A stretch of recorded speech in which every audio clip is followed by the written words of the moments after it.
ഒത്തിരി ഒത്തിരി സ്വപ്നങ്ങൾ എന്ന സീരിയലിൻ്റെ ലേറ്റസ്റ്റ് പ്രൊമോ റിവ്യൂയിലേക്ക് എല്ലാ കൂട്ടുകാർക്കും സ്വാഗതം.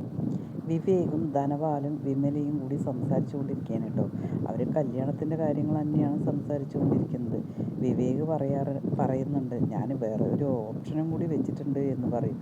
അത് കേൾക്കുമ്പോൾ വർഷയും ധനപാലും ചീത്ത പറയണത് വിവേകിനോട്, എന്തിനാ നീ അങ്ങനെയൊക്കെ സംസാരിക്കണം, അങ്ങനെയൊന്നും സംസാരിക്കണം, നല്ല കാര്യങ്ങൾ മാത്രമേ സംസാരിക്കാൻ പാടുള്ളൂ എന്നിങ്ങനെ പറയണം കേട്ടോ. അതേസമയം വർഷയോട് വിവേക് പറയുന്നുണ്ട്, നീ ഇങ്ങനെ ആയാൽ ശരിയാവില്ല, നിനക്ക് സ്വന്തം കാലിൽ ജീവിക്കാനും നീ ഒരു ജോലിക്കും നിൽക്കണം, അല്ലാതെ ഇങ്ങനെ എന്നും ഇങ്ങനെ വിഷമിച്ചും ഇതായിട്ടും കാര്യമില്ല എന്നിങ്ങനെ പറയണം കേട്ടോ.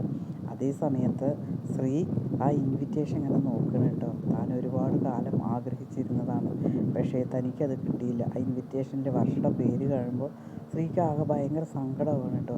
ശ്രീ എന്നിട്ട് സങ്കടപ്പെട്ടിട്ട് ഇങ്ങനെ മനസ്സിൽ വിചാരിക്കുകയാണ്, ഞാൻ ഒരുപാട് ആഗ്രഹിച്ച കാര്യമാണ്, ആ കാര്യം എനിക്ക് സാധിച്ചില്ല, പക്ഷേ അത് മറ്റൊരാൾക്ക് സാധിച്ചു എന്ന് പറഞ്ഞിട്ട് ഭയങ്കര വിഷമത്തോട് കൂടിയിട്ട് ആ ഇൻവിറ്റേഷൻ ഇങ്ങനെ നോക്കുകയാണ് കേട്ടോ.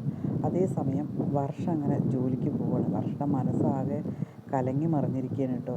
എന്തിനോ പൊരുത്തപ്പെടുക, എങ്ങനെ പൊരുത്തപ്പെടും എന്നറിയാതെ വർഷ ഒരുപാട് വിഷമിച്ചിട്ടാണ് വർഷ പോകുന്നത്.